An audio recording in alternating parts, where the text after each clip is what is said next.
Nous sommes avec Arnaud Templier, avec justement le t-shirt de Saladin Parnasse. Comment vas-tu déjà, Arnaud? Tout va bien, tous les feux sont au vert pour ce week-end.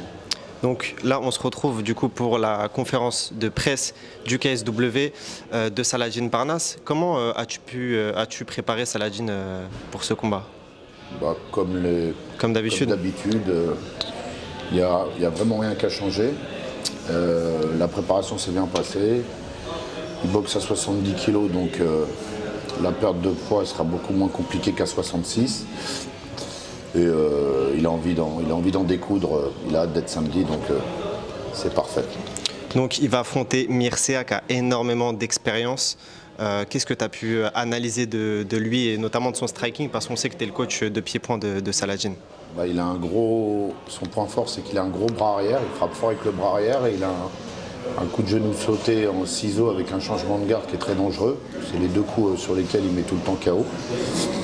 Donc ça sera les coups à éviter. Par contre, il a un cardio défaillant et je pense qu'il a beaucoup moins de palettes. Il a beaucoup moins de palettes en striking que Saladin, quoi. Il a beaucoup moins de cordes à son arc.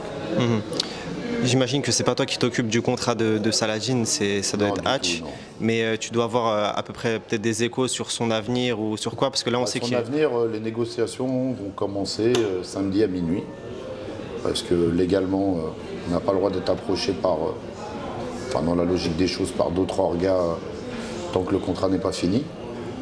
On a déjà eu des sons de cloche. Il y a trois orgas qui le veulent. Il y a le KSW qui veut le garder absolument. Il y a le PFL qui le veut et l'UFC qui fait le forcing. Enfin, qui fait le forcing qui le veut aussi. Donc on attend de voir les résultats. Et le résultat de samedi, et suivant le résultat, et suivant ce que nous proposeront les organisations, il y aura des choix qui seront décidés par Saladin, parce que Hatch négocie, mais c'est Saladin le seul décisionnaire à la fin. C'est lui qui choisit. On a entendu parler éventuellement que Saladin pouvait combattre en boxe anglaise. Est-ce que toi, c'est quelque chose que tu aimerais? Comment est-ce que tu vois ça? Bien sûr, je trouverais ça intéressant, bien que ça reste un combattant de MMA dans son ADN, mais vu qu'il aime beaucoup la boxe anglaise, qu'il la pratique depuis tout jeune et qu'il a beaucoup travaillé en striking et surtout en anglaise, moi je pense qu'il a le niveau pour rivaliser avec les meilleurs Français. Alors après, tout est relatif quand je dis meilleurs Français, il y a des étapes à passer. Mais je pense que c'est sur une carte, il pourrait faire une belle prestation et en plus il est assez esthétique, plaire à plusieurs promoteurs qui seraient intéressés par ce type de profil. On sait que durant son dernier combat, Saladin il s'est fait énormément coller contre la cage. Malgré le fait qu'il est dominant en striking, est-ce que c'est quelque chose que tu redoutes pour ce combat? Non, pas du tout. Il s'est fait coller contre la cage parce qu'il y avait 12 kilos d'écart.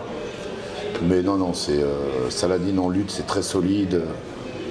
Et je pense pas qu'il aura le physique nécessaire pour le coller plus de 3 minutes contre la cage. Ça, j'en suis certain. Et comment est-ce que tu vois le combat se dérouler, toi? Après, on espère toujours la victoire, mais moi je vois une victoire 3e ou 4e round par soumission. De Saladin? De Saladin, ouais. Après avoir pas mal usé son adversaire, je pense que s'il le ramène au sol et qu'il le colle, à un moment ou à un autre, ça va passer. Ça marche. Merci en tout cas, Arnaud, pour cette interview. Ciao les gars. Ciao.